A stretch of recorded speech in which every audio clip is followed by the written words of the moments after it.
Hey guys, welcome back to the Rusty Beauty's garage. It's been really busy lately, actually, which is a good thing.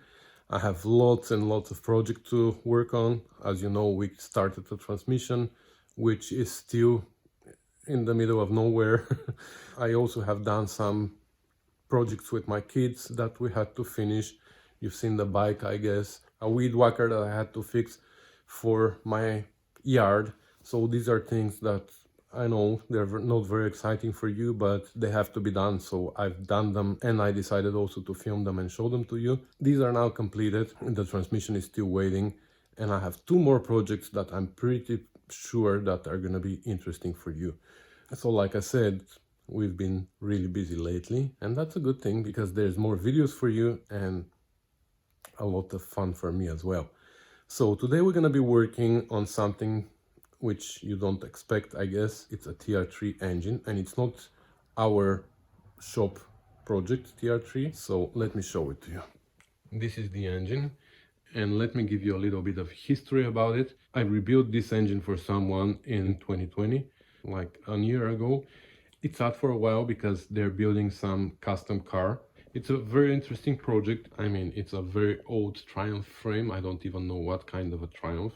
And it has a airplane cockpit on it, and this TR3 engine is going on it as well. So when I rebuilt it, I delivered it to the owner, and he kept it for a while. And then when it was time to start it, he actually started it, and it ran well for a while. But then all of a sudden it started leaking oil from the seal at the back, like a big time. So unfortunately I had to go and pick it up again, and I need to deal with my issues now. Anyway, so I don't have much time tonight because it's late. I think it's already like 9 p.m. So my goal for tonight is only to clean up this table because it's still overcrowded from my last project, which was the Ryobi weed whacker. So I'm gonna clean this table up, and I'm gonna bring the engine and I'm gonna put it on the table, and we're gonna take the flywheel off and take a visual examination of the problem. And that's gonna be it for tonight, I guess. I don't have time to set it on the stand, which stand is standing over there. So anyways, let's do that, and we're gonna go from there. What are you looking at this? It's a sneak peek. More about that in the next videos.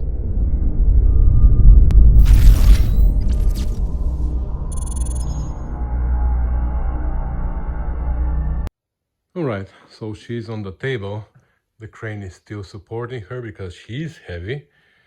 Anyways, I put her also at the edge of the table where the 2x6 is, so she doesn't go through because this is just half-inch plywood. So I'm gonna set you up on the stand right here. So this is where you go, and this is where I go, and we're gonna remove the flywheel, and we're gonna go from there.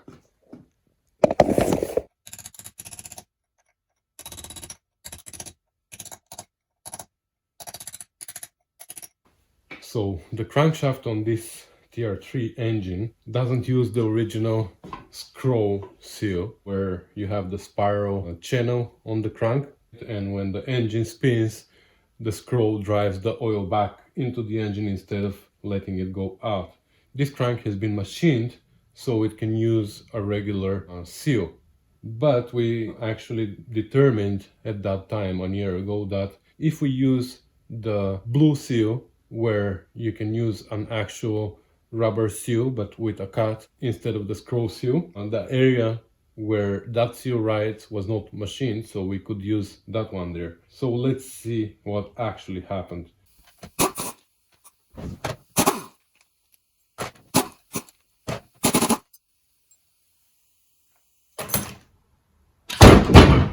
Okay. So here it is, the seal. So let's see. I think we found our issue. Yes, we found our issue. I'm happy. So that was my first guess, because on this engine I changed the camshaft bearings and I had to remove this plug and put another one there. When the owner called me and he said that it's pissing oil from all over the place, my first guess was that this plug was leaking. But then when he took the engine out of the car and he showed me a picture of the flywheel and a sneak peek from here, this was really dry. But now when I look at it, this is where it's leaking from. So that's a really good thing, because I was planning to remove this seal and see what happened there, which means we have to remove the crank, which means we have to remove the timing gears and everything, and it was gonna be a mess. But it turns out it's a quick fix. I have no idea why this came out, but we're gonna figure it out. Maybe we have to just make it more flat. I don't know. I'm happy. That's a quick fix. I'm really happy. Alright, it's a few days later and I've done some research. Well, first of all, I messaged the owner of the engine.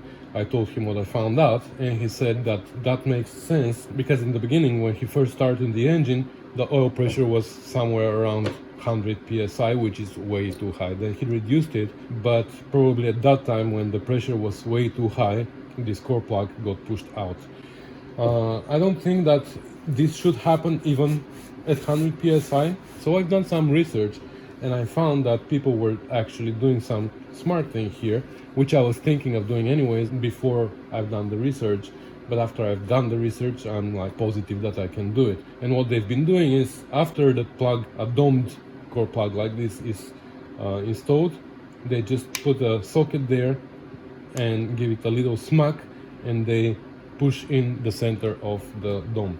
This puts a lot of pressure on the side, because this metal here needs to go somewhere, and where it goes, of course, it goes to the perimeter of the circle.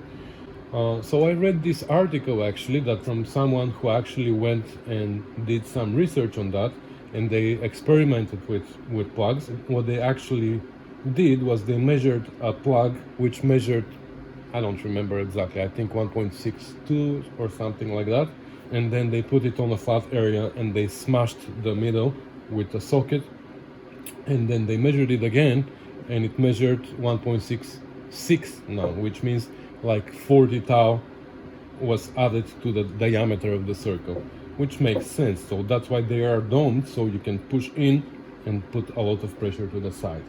So that's what we're gonna do here. But I think, since I spoke to the owner, he had a little worry that actually the camshaft may have moved and pushed it in and pushed it out, which I told him this is not possible, because the camshaft doesn't move more than a tau or two.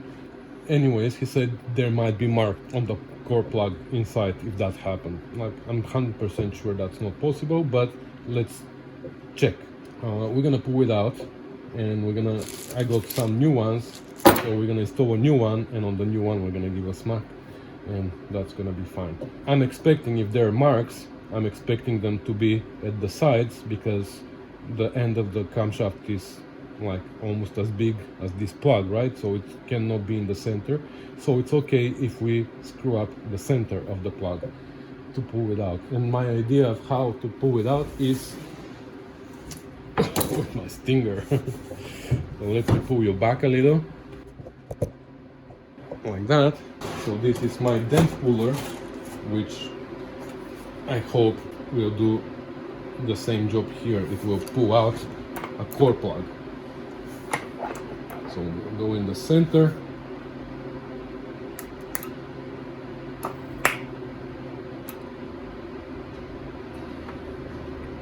Okay, and now with my slide hammer, let's hope that we're gonna be able to pull it out.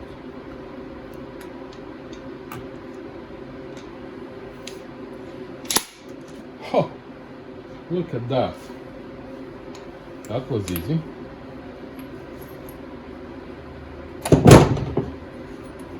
So here it is.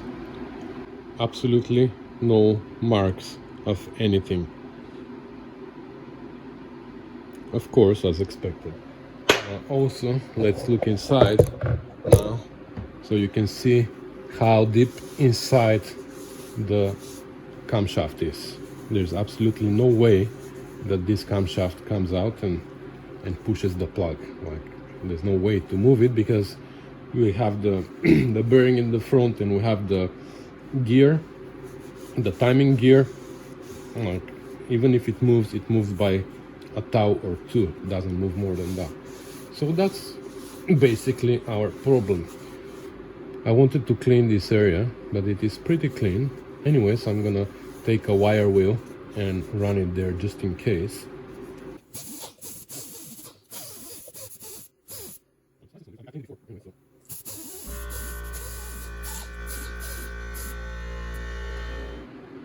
Okay, so let's install the new one. So I'm just gonna put a little bit, like a very little Permatex. This Permatex aviation Forma gasket that I like using on engines, on gaskets and everything. So that's it. So we're gonna tap it gently in.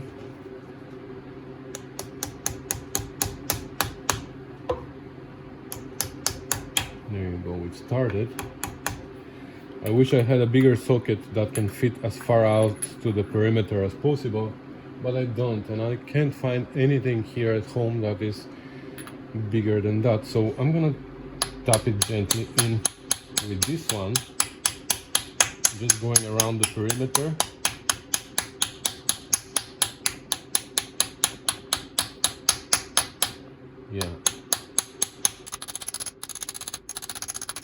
Yeah, that went in far too easy.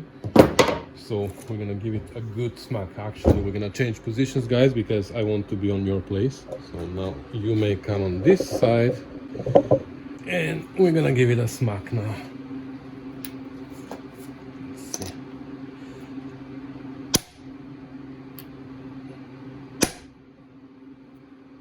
A little bit more.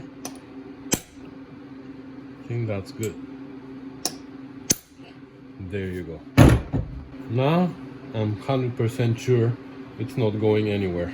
Let me show you a little bit from the side. So I don't know if you see the profile now, but the center is pushed in, and that creates a pressure sideways. So that's it, guys.